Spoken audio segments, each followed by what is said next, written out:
Hi guys. तो आ गए हम फिर नेक्स्ट वीडियो के साथ और हम कंटिन्यू करते हैं अपनी कस्टम थीम का प्रोसेस। और इस वीडियो में आगे अब हम देखेंगे कि कैसे हम अपनी मेन्यूज़ को डायनामिक करेंगे। ठीक है, लास्ट टाइम हमने अपना style.css में टेम्पलेट स्ट्रक्चर डिफाइन कर लिया था, थीम का जो भी नाम है, डिस्क्रिप्शन वगैरह एक्सेट्रा। हेडर फाइल क्रिएट कर ली थी, फुटर फाइल क्रिएट कर ली थी, page.php डिफ़ॉल्ट फाइल क्रिएट कर ली थी, functions.php फॉर द लॉजिक हमने ये फाइल क्रिएट कर ली थी, index.php हमने ये क्रिएट कर ली थी, और होम पेज के लिए हमने front-page.php थीम क्रिएट कर ली थी। front-page.php थीम तभी कॉल होगी जब हमारा सेटिंग्स में जो ये रीडिंग मेन्यू है, अगर इस मेन्यू में जाएंगे सेटिंग्स के अंदर रीडिंग में, और अगर हमने इसको होम सेलेक्ट करा है, अभी अगर हम कोई पेज डिफाइन नहीं करते हैं, जस्ट इसको सिलेक्ट करके छोड़ देते हैं और इसको योर लेटेस्ट पोस्ट पे छोड़ देते हैं, इसको मैं सेव चेंजेस करता हूँ, तब ये क्या होगा उस केस में, ये index.php को कॉल करेगा, ये होम पेज.php को कॉल नहीं करेगा। अगर देखो मैं इसको रिफ्रेश करता हूँ और इसको मैं ये इस तरह से ट्राई करता हूँ तो ये पेज तो लोड होगा, बट क्या होगा कि वो पेज हमारा कौन सा होगा, index.php। अब ये आइडेंटिफाई करने के लिए हम क्या कर सकते हैं, उसके लिए मैं यहाँ पे लर्निंग टुडे ये जो मेरा आ रहा है यहाँ पे कुछ मैं आपको दिखाता हूँ लिख करके। ये मेरा index.php है। ठीक है, हम ये आइडेंटिफाई करेंगे कि क्या वाकई ये index.php से आ रहा है, तो मैं इसको यहाँ लिख देता हूँ index.php। ठीक है, और इस यहाँ पे फ्रंट पेज.php में लिख देता हूँ फ्रंट पेज। ठीक है, अब मैं चलता हूँ अपने फ्रंट पेज पे, मैं इसको रिफ्रेश करता हूँ तो देखिए ये अभी हमारा फ्रंट पेज कॉल हो रहा है। ठीक है, मतलब कि मैंने इसको सेव नहीं किया, आई थिंक मैं इसको सेव करता हूँ और मैं अब फिर दोबारा से इसको रिफ्रेश करता हूँ। अच्छा, वो प्रायोरिटी पे रहेगा फ्रंट पेज, क्योंकि फाइल बन चुकी है इसलिए वो प्रायोरिटी पे रहेगा, आप सेट करें या ना करें। index.php से ज़्यादा हायर प्रायोरिटी किसकी है, फ्रंट पेज की। तो आप इसको, अब आपका ये डाउट क्लियर है, आप इसको यहाँ अपना होम पेज सेट कर दीजिए, डेट्स इट। तो इसका मतलब ये है कि अगर आपने फ्रंट पेज फाइल पहले से बना रखी है तो फिर वो इंडेक्स को क्या करेगी, उसको ओवरराइट कर देगी और आपकी ये फाइल फ्रंट पेज कॉल होगी।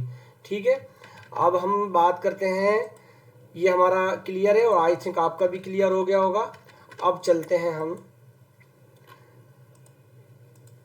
मेन्यूज़ की तरफ। अब हमें क्या करना है कि मेन्यूज़, लेकिन हमारे वर्डप्रेस की इस डेटाबेस, इस एडमिन में, जो वर्डप्रेस का जो एडमिन है हमारी वेबसाइट का, उसमें कहीं भी हमें मेन्यूज़ नज़र नहीं आ रहा। और मेन्यू जब नज़र आता है तो वो अपीयरेंस के अंदर होता है और अपीयरेंस में वो नज़र नहीं आ रहा।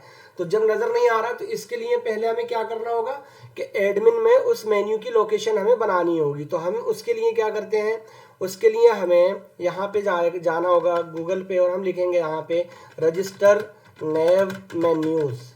हम इसको एंटर करेंगे और ये रजिस्टर नेव मेन्यूज़ का फंक्शन है वर्डप्रेस का, इस फंक्शंस को हम यूज़ करेंगे। हम गए और देखिए इसकी डेफिनेशन हम देख लेते हैं। ये क्या पूछता है, लोकेशंस किस फॉर्मेट में, एरे फॉर्मेट में।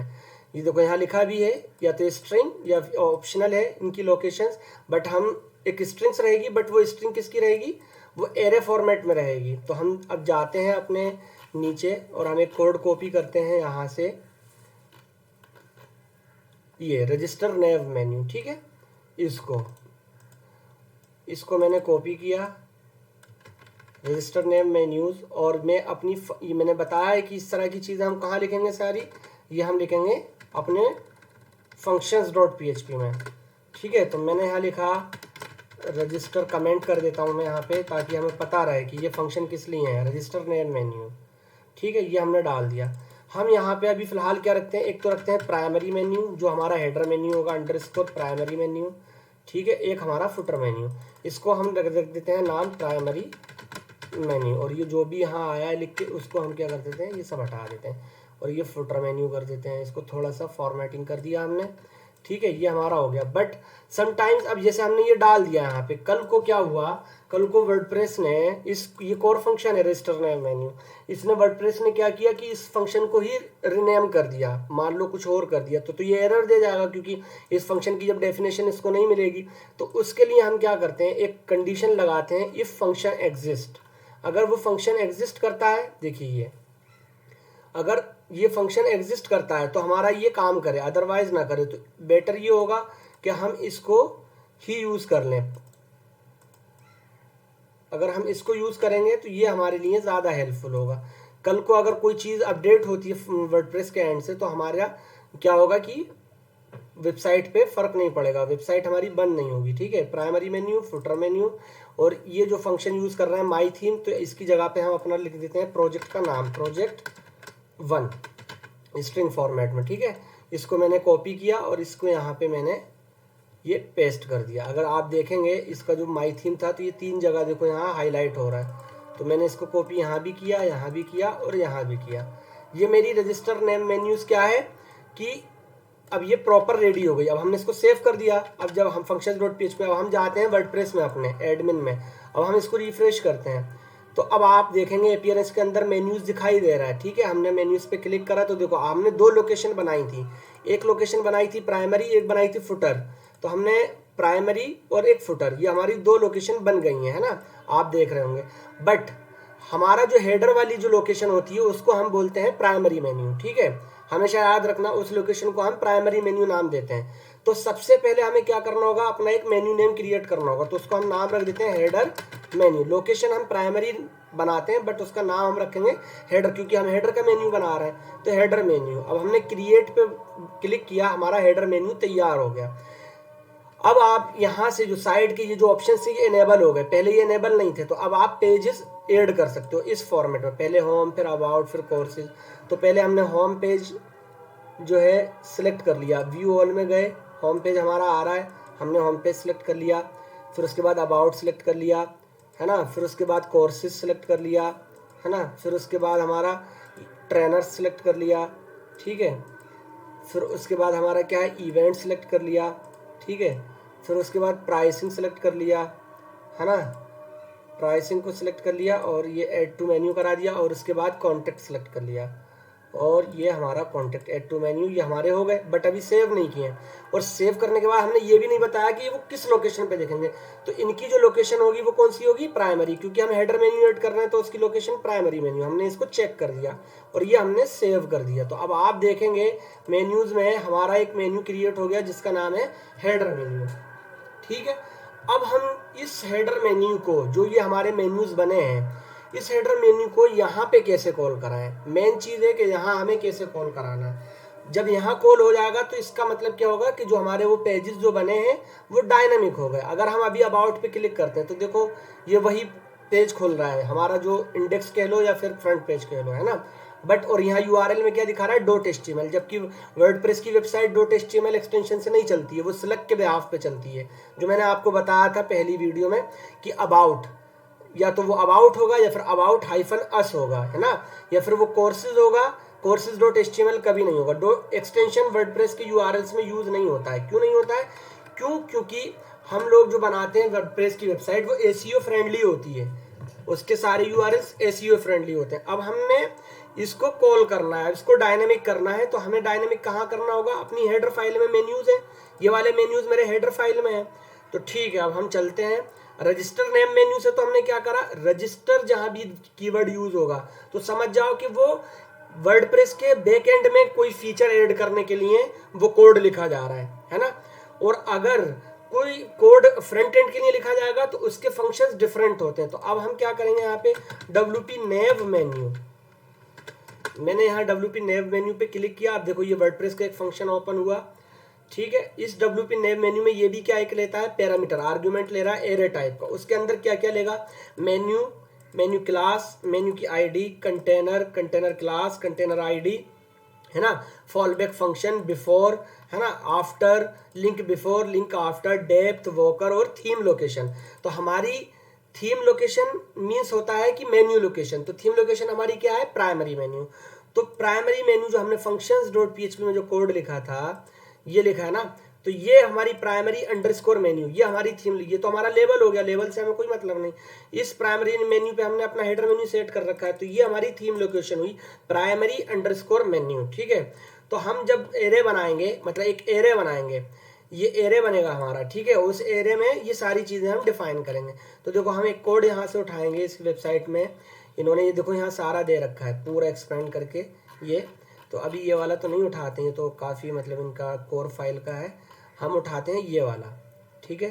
थीम लोकेशन इन्होंने यहाँ कंडीशन लगा रखी है कि यूज़र लॉग्ड इन होगा तो ये मेन्यू दिखेगा, नहीं होगा तो ये मेन्यू दिखेगा, तो उस टाइप से कुछ कर रखा है ना। तो अभी हम और देख लेते हैं नीचे अगर कोई मिलता है तो। हाँ ये वाला ठीक रहेगा। फॉल बैक हमें चाहिए नहीं, थीम लोकेशन चाहिए, मेन्यू चाहिए, जो हमें ज़रूरत पड़ेगी हम उसका यूज़ कर लेंगे, डेट्स इट, है ना। बाकी और कुछ ऐसा इसमें है नहीं। चलो हमें अब इसका फंक्शन का यूज़ करते हैं अपने कोड में।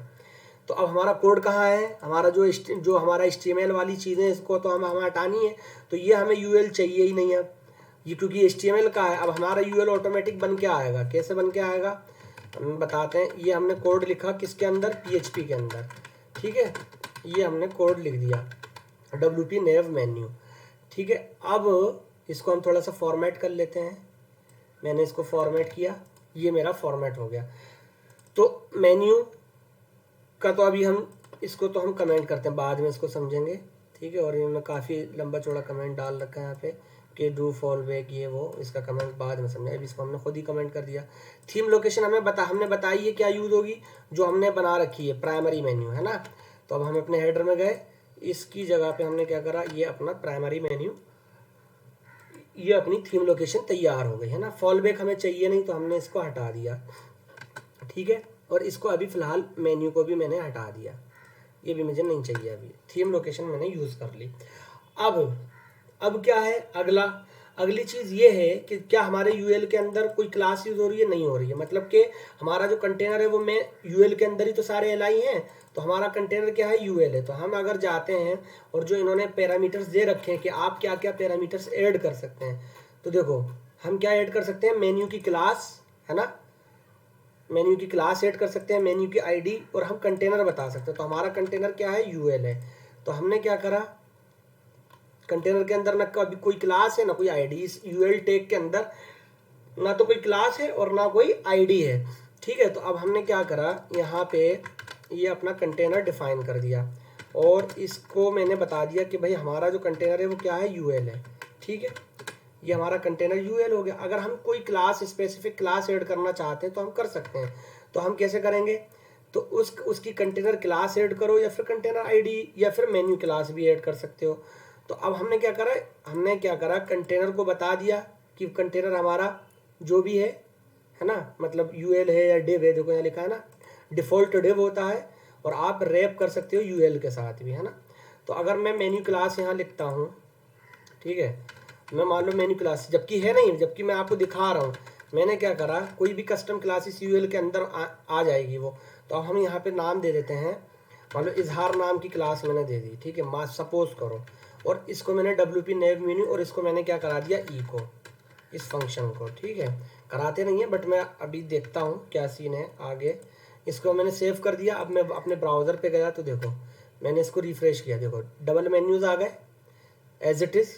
क्यों, क्योंकि एक HTML वाले मेन्यूज़ हैं। अब आप देखो, अब मैं इंस्पेक्ट करके आपको दिखाता हूँ। देखो यहाँ पे इसको थोड़ा सा हम बड़ा कर लेते हैं। देखो ये यूएल वो है, देखो क्लास मैंने मेन्यू क्लास ऐड की थी इजहार, मतलब कि ये यूएल वो है जो डायनामिक है, जिसमें एक आईडी भी ऑटोमेटिक जनरेट होकर आ रही है। और देखो आप इसमें यूआरएल देख भी सकते हो, लोकल होस्ट प्रोजेक्ट 1, जाहिर सी बात है होम पेज का यूआरएल होगा, अबाउट वाले पेज का यूआरएल होगा लोकल होस्ट प्रोजेक्ट 1/about। तो देखो लोकल होस्ट प्रोजेक्ट 1 अबाउट, ठीक है। फिर उसके बाद अगले प्रोजेक्ट का पेज का यूआरएल कोर्सेज होगा, तो मतलब ये डायनामिक यूआरएल है। जो स्टैटिक यूआरएल का जो यूएल है वो देखो ये रहा, जिसमें HTML करके पड़ा है, जो कि ये वर्किंग ही नहीं है ना। तो इसका मतलब क्या हुआ, सेम लेआउट के साथ हमारे ये चीज़ डायनामिक हो गई, तो इसका मतलब अब हमें HTML की ज़रूरत नहीं है। इस इजहार की क्लास को हम कुछ वैलिड क्लास दे देते हैं, हेडर मेन्यू हम दे देते हैं, ठीक है, हेडर मेन्यू। इसको हमने सेव करा, और ये जो हमारा यूएल है इसको हमने क्या करा, इसको हमने डिलीट कर दिया, ठीक है। बाकी हमें कुछ नहीं करना, इस यूएल को हमने हटाया, अब हम गए कहाँ, अपने ब्राउज़र पे। अब हमने फिर से रिफ्रेश किया तो आपने देखा, अब ये देखो हमारे पेजेस आ गए। अब देखो अगर मैं इस पे पहले क्लिक कर रहा था तो ये पेज, यही पेज सेम लोड हो जा रहा था। लेकिन अगर मैं अब दोबारा से अबाउट का इंटरनल पेज है, कोर्सेज भी इंटरनल है, ये इसका मतलब इसके लिए कौन सी फाइल कॉल हो रही है, page.php, और उसमें क्या है, सिर्फ हेडर और फुटर, उसके अलावा कुछ नहीं पड़ा। तो जैसे ही मैं अबाउट पे क्लिक करूंगा तो देखो पहले तो यूआरएल देखो, अबाउट यूआरएल आ गया जो कि एसईओ फ्रेंडली है, जो मैंने बताया था लोअर केस होगा, जिसके साथ कोई एक्सटेंशन नहीं होगी, ना .php ना .html ना .asp, कुछ नहीं होगा, सिर्फ वो अबाउट होगा, है ना, एज ए स्लग फॉर्मेट, उसको हम बोलते हैं स्लगीफाई। जो भी हमारा यूआरएल है एसईओ फ्रेंडली है, ठीक है। तो हेडर फुटर, अगर मैं कोर्सेज पे जाता हूँ, ठीक है, तो देखो ये मेरा कोर्सेज दिख रहा है। अगर मैं ट्रेनर्स पे जाता हूँ तो मेरा ट्रेनर्स दिख रहा है। अगर मैं इवेंट्स पे जाता हूँ तो मेरा इवेंट्स दिख रहा है। मैं प्राइसिंग पे, तो मतलब सब पे सेम दिख रहा है। लेकिन आप ये कहेंगे कि वो तो ठीक है दिख रहा है, बट अगर मैं जैसे अबाउट पे क्रिएट करता हूँ तो अबाउट का यहाँ कुछ आना चाहिए ना, हेडर और फुटर के बीच में कंटेंट एरिया के अबाउट, तो वो आता है, अभी आएगा। अब देखो मैं दिखाता हूँ आपको। अब मैं अपने गया page.php पे, ठीक है, page.php पे गया तो मैंने क्या करा, अभी फिलहाल के लिए मेरा जो ये वाला जो पार्ट है वो विजिबल नहीं हो रहा है। तो देखो अब हमें हमें क्या करना है, हम चाहते हैं कि जैसे ही अबाउट पे कोई क्लिक करे तो अबाउट दिखे, मतलब कि पेज का नाम दिखे।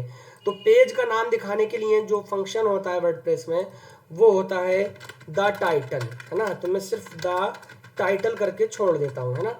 लेकिन ये अभी भी नहीं दिखेगा क्योंकि ये अंदर को चला जाएगा, क्योंकि वो हमारा जो हेडर है वो स्टिकी हुआ हुआ है, वो फिक्स्ड अगर अपनी पोजीशन पे होता तो ये दिख जाता। तो मैं इसको स्टाइल मार देता हूँ अभी फिलहाल के लिए, यहीं पे मार्जिन टॉप से, मैं मार्जिन टॉप से डाल देता हूँ 70 पिक्सल अप्रॉक्स। देख लेते हैं ट्राई करके, रिफ्रेश करते हैं, देखो अबाउट दिखने लगा। मैं और दे देता हूँ थोड़ा सा, मतलब मैं इसको 100 ही पिक्सल दे देता हूँ, थोड़ा सा सही लगेगा, है ना। मैंने इसको रिफ्रेश करा, देखो अबाउट आ गया ना। मैंने अबाउट पे क्लिक करा और यूआरएल में भी अबाउट है। जैसे मैंने कोर्सेज पे क्लिक करा तो देखो कोर्सेज आ गया, कोर्सेज आ गया। जैसे मैंने ट्रेनर्स पे क्लिक करा तो देखो ट्रेनर्स आ गए, ट्रेनर्स आ गए, है ना। इवेंट्स पे क्लिक करा, मतलब कि अब आपको लग रहा होगा कि ये वेबसाइट अब आपकी डायनामिक होनी स्टार्ट हो गई। अब अंदर के जो पेजेस हैं उनके लेआउट के ऊपर डिपेंड करेगा कि हमें टेम्पलेट बनानी है या अपना गुटनबर्ग से अपने पेजेस को डायनामिक करना है। अब मेन चीज़ है डायनामिक करना। अपना इतना पार्ट जो है ये कंप्लीट हो गया, होम, अबाउट, कोर्सेज, ट्रेनर। तो अब आपको ये समझ में आ गया होगा आई होप। अब हमें क्या करना है, अपने अब लोगों के लिए हम चाहते हैं कि एक ऐसा ऑप्शन बने कि जहां से लोग लोगो अपडेट कर सकें, ठीक है। तो जब लोगो अपडेट करेंगे तो हमको एक स्पेसिफिक पोर्शन उनको बताना चाहते हैं कि भाई आप लोगो यहाँ से अपनी वेबसाइट का अपडेट कर सकते हैं, ठीक है। तो अब हम क्या करते हैं, मैं आपको बताता हूँ। जैसे कस्टमाइज में मैं आपको बोल चुका हूँ कई बार कि यहाँ से हम अपनी कुछ फंक्शनैलिटीज सेट कर सकते हैं।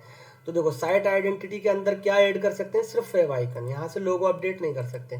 तो लोगो अपडेट करने के लिए अब बैकएंड में कोई ऑप्शन बनाएंगे हम, तो उसके लिए जो ऑप्शन बनाते हैं ना वो होता है हमारा साइड बार। क्या, साइड बार। तरीके बहुत हैं बट अभी हम पहले साइड बार के थ्रू देखेंगे कि कैसे लोगो डायनामिक करेंगे, ठीक है। तो अब हम चलते हैं, तो साइड बार है तो जाहिर सी बात है अब वो साइड बार ऑप्शन यहाँ बैकएंड में नहीं दिख रहा है, तो नहीं दिख रहा है। तो अब फंक्शन जो होगा वो रजिस्टर साइड बार करके होगा। क्या होगा, रजिस्टर साइड बार।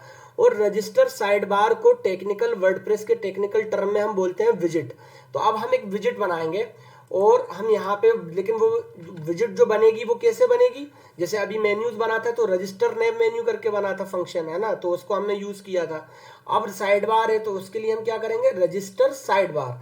तो रजिस्टर साइड बार अगर हम लिखते हैं यहाँ गूगल में तो देखो ये हमें कुछ इस तरह से फंक्शन वर्डप्रेस के डॉक्यूमेंट पे ले जाएगा। और ये इन्होंने बताया है कि भैया ये भी एक एरे रहेगा जिसमें तुम्हारा स्ट्रिंग टाइप का रहेगा और इसमें आप अपने पैरामीटर्स डिफाइन करोगे, है ना।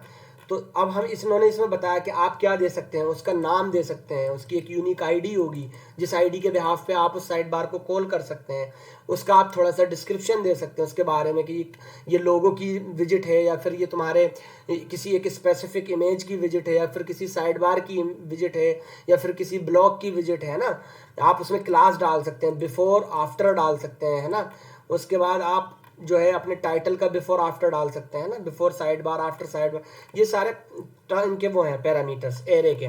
तो अब हम ये क्या करते हैं, कोई भी एक यहाँ से कॉपी कर लेंगे जहाँ पे कंडीशन चेक करा रहे हो, इफ फंक्शन एग्जिस्ट, ये वाला हम कॉपी कर लेते हैं ना। ये कॉपी करा रहा है मतलब यहाँ चेक करा रहा है ना कंडीशन, तो हमने इसको विद कमेंट कॉपी कर लिया, बट हमें रखना एक ही है। कहाँ को हमें पता है कि हमें जो भी चीज़ इस तरह की रजिस्टर करानी होती है तो कहाँ ऐड करते हैं, वो चीज़ें हम ऐड करते हैं अपने functions.php में, है ना। एक बार हमने एंटर मारा, उसके बाद मल्टीपल साइड बार हमें नहीं करना, अभी एक ही साइड बार ऐड करना है। तो ये जितने भी देखो, ये एक अपना एरे तैयार है साइड बार 1 का, मैं side bar 2, side bar 3, side bar 4 मुझे नहीं चाहिए, है ना। और ना मुझे ये चाहिए जो मेरे ये वाले हैं, है ना। बस मुझे एक ही चाहिए अभी फिलहाल, बाद में जब ज़्यादा चाहिए होंगे तो देख लेंगे। तो ये मेरी चीज़ें हैं। तो बिफोर टाइटल ये मैं इसको ब्लैंक रखूँगा, मुझे नहीं चाहिए।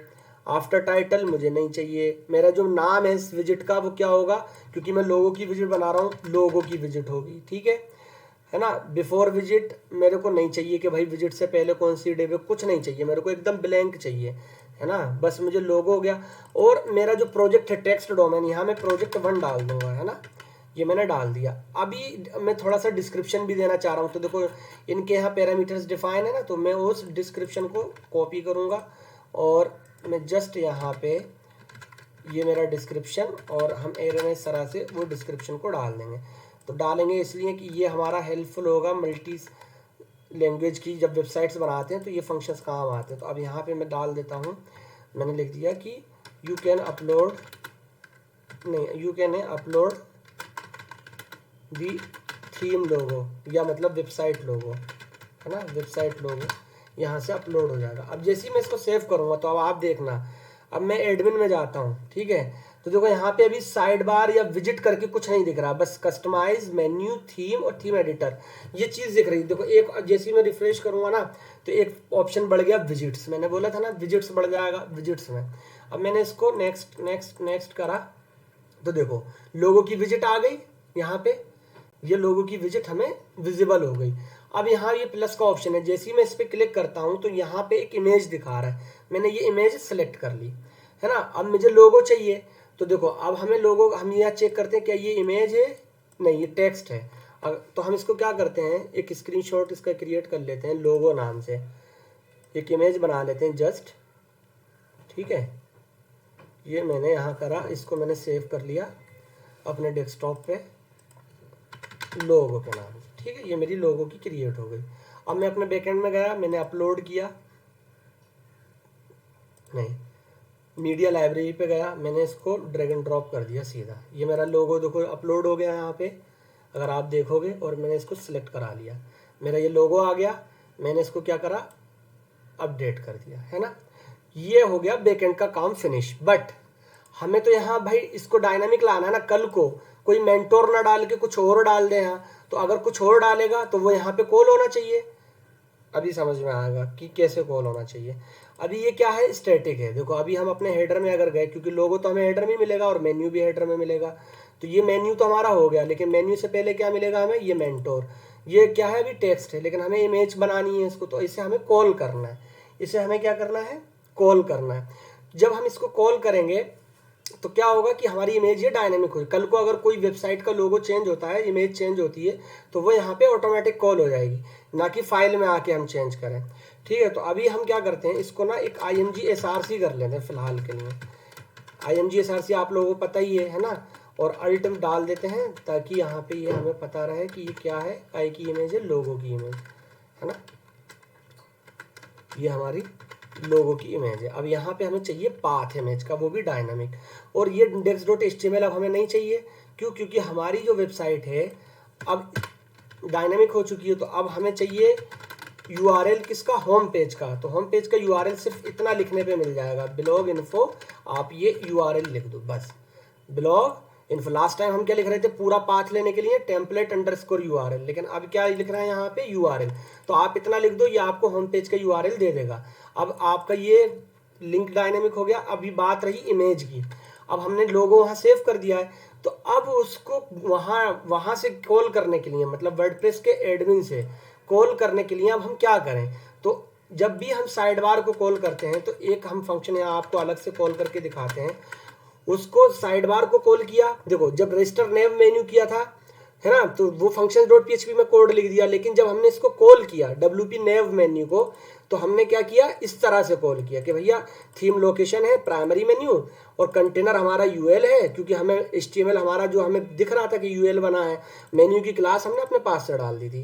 तो ये इस तरह के कॉल करने का तरीका था, लेकिन बनाने का तरीका अलग था। बनाने का तरीका अगर आप functions.php में देखोगे तो ये बनाने का तरीका था रजिस्टर, है ना, ये है ना रजिस्टर नेव मेन्यू, है ना। उसके बाद हमें एक फंक्शन क्रिएट कर लिया था, है, उसके बाद फंक्शन एग्जिस्ट करके ये हमने सारी चीज़ें अपने की थी।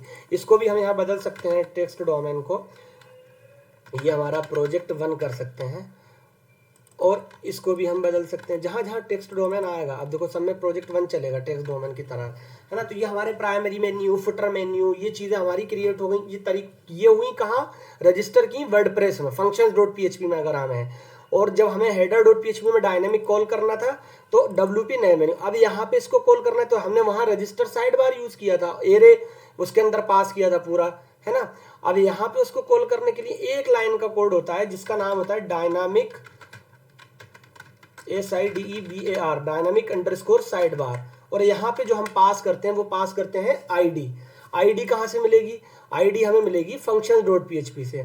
तो देखो इसमें हमने कोई आईडी पास की है, हमने यहाँ कोई आईडी पास ही नहीं की, तो हमें एक आईडी भी पास करनी होगी। तो हम यहाँ पे आईडी दे देते हैं, और उस आईडी का नाम होगा, यहाँ पे हमने आईडी दे दी, और उस आईडी का नाम रख देंगे हम हेडर लोगो, है ना। ये हमने नाम रख दिया, ये हमारा हेडर लोगो तैयार हो गया, मतलब ये एक आईडी मिल गई। इस आईडी के बिहाफ पे अब हम डायनामिक कर सकते हैं अपने हेडर में, जो भी इसमें सेव होगा। हमने इसको कर दिया यहाँ पे ये सेव। अब हम रिफ्रेश करके देखते हैं अपने पेज को, तो देखो ये लोगो आ रहा है, ये लोगो आ रहा है, बट अभी कुछ नहीं पता कि कहाँ क्या है ना। सेव हो गई हैं चीज़ें, डायनामिक साइड बार है, अपना ये हेडर लोगो हो गया, ख़त्म कहानी। अब हम एक बार अपना फंक्शन देख लेते हैं वर्डप्रेस का, जिस तरह से वो काम करता है ना। हाँ ठीक है, अपनी आईडी, यही आईडी हम इस्तेमाल कर रहे हैं, तो हमने यहाँ पे साइड बार 1 ना करके लोगो कर लिया है। ठीक है, अब हम चलते हैं अपने कोड पे।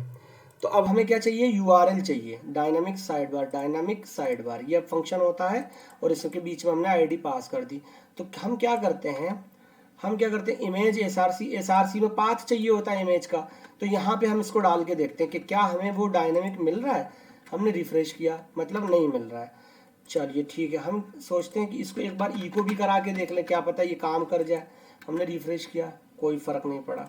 इसका मतलब जो हमारा ये मेंटोर सेव हुआ है, हम इसको गेट नहीं कर पा रहे हैं, है ना।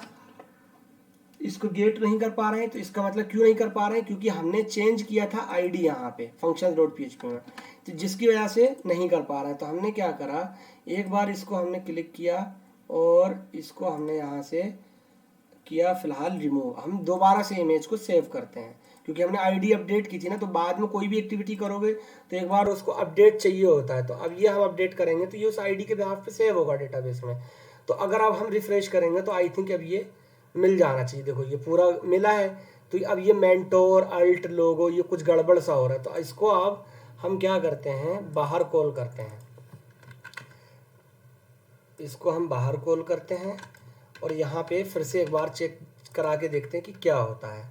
तो देखो ये मेंटोर मिलने लगा आपको, मतलब कि ये डायरेक्ट आपको इमेज रिटर्न कर रहा है। आपको क्या रिटर्न कर रहा है, डायरेक्ट इमेज। तो ये जो हमने इमेज एसआरसी लिखा है ना, ये आपको लिखने की ज़रूरत ही नहीं है। ये फुल्ली आपको क्या देगा, रिटर्न करके आपको इमेज देगा। तो इस हाइपरलिंक के बीच में आप अपने ये इमेज का ये सिर्फ डायनेमिक साइड बार हेडर लोगो इतना डाल दो, काम खत्म, आपको कुछ करने की ज़रूरत ही नहीं है। देखो अब आप यहाँ रिफ्रेश करोगे तो देखो ये मेंटोर का लोगो यहाँ आ गया। अब आप कहेंगे कि हम समझ नहीं पाए इसको, डायनामिक साइड बार हेडर लोगो, वो तो ठीक है, आपने वहाँ रजिस्टर कर दिया, वहाँ आईडी आपने ये हेडर लोगो यूज़ की थी, और यहाँ आपने इस डायनामिक साइड बार फंक्शन से कॉल कर लिया, क्योंकि यहाँ डिफरेंट फंक्शन यूज़ होगा हेडर में। ठीक है, बट आप कह रहे हैं कि आप लगता है कि आपने मतलब सेम चीज़ मतलब वो कर दी। तो अब हम चाहते हैं कि कोई दूसरी इमेज यूज़ करें। हमने क्या किया, इमेज यूज़ की। ठीक है, इमेज में हम गए, हमने मान लो फर्ज करें कि हमने इसको लोगो मान लिया, हमने इसको सेव कर दिया, यहाँ अपडेट करा, तो देखना ये वाली चीज़ वहाँ कॉल होने लगेगी। अब जब आप यहाँ देखेंगे, देखो लोगो के एरिया में, क्योंकि हाइट तो इतनी ही रहनी है ना हेडर की। तो देखो ये आ गई, इसका मतलब कल को अगर कोई और इमेज चेंज होती है लोगों की तो वो इमेज हमारे क्या होगी, इजीली कॉल हो जाएगी यहाँ से। मीडिया लाइब्रेरी से करते हैं, मीडिया लाइब्रेरी से ये मेंटोर आ गया अपना, ये सेव हो गया, इसको हमने सेव किया, ठीक है। अब हमने इसको रिफ्रेश किया, देखो ये हमारा मेंटोर आ गया, आप देख रहे होंगे ये हमारा परफेक्टली एकदम आ गया है। अगर हम होम पेज पे जाते हैं तो देखो ये मेंटोर हमारा एकदम परफेक्टली कॉल हो रहा है, मतलब कि हमारा लोगो भी डायनामिक हो गया और ये चीज़ भी डायनामिक हो गई, है ना। अब बात आती है कि अब मुझे क्या करना है कि मुझे ये वाला पोर्शन डायनामिक करना है, तो अब ये हम नेक्स्ट वीडियो में देखेंगे। ये आपका हेडर परफेक्टली डायनामिक हो गया, आप इसको प्रैक्टिस करिए अपने एंड पे, ट्राई करिए, देखिए चीज़ों को, और मेरी वीडियो को भी लाइक कर दीजिए और उसको शेयर भी करिए ज़्यादा से ज़्यादा, ताकि मुझे और भी इंटरेस्ट आया बनाने में। अब मैं क्या करूँगा नेक्स्ट वीडियो में, अब मैं इसको बनाना सिखाऊंगा कि हम ये कैसे डायनामिक करेंगे, है ना। फिर जहाँ इमेजेस अभी लोड नहीं हो रही है वो भी हम देखते हैं नेक्स्ट वीडियो में। अभी आप इतना ट्राई करिए और कंफ्यूज बिल्कुल भी मत होइएगा, और जो फंक्शंस के नेम है वो मैं डिस्क्रिप्शन में डाल दूंगा, तो आप इजीली गूगल पे सर्च कर सकते हैं, जैसे मैंने ये सर्च किया है ना। इसको आप पढ़िए कि पैरामीटर्स क्या होते हैं, एरेज क्या होते हैं, ऑब्जेक्ट्स क्या होते हैं, है ना। तो आप इसकी जब डेफिनेशन पढ़ना स्टार्ट कर देंगे ना तो आप बहुत सारे इंटरव्यू के क्वेश्चन ऐसे ही क्रैक कर जाएंगे। तो अब मैं चलता हूँ और नेक्स्ट वीडियो में मिलते हैं, ठीक है। Okay bye, thank you.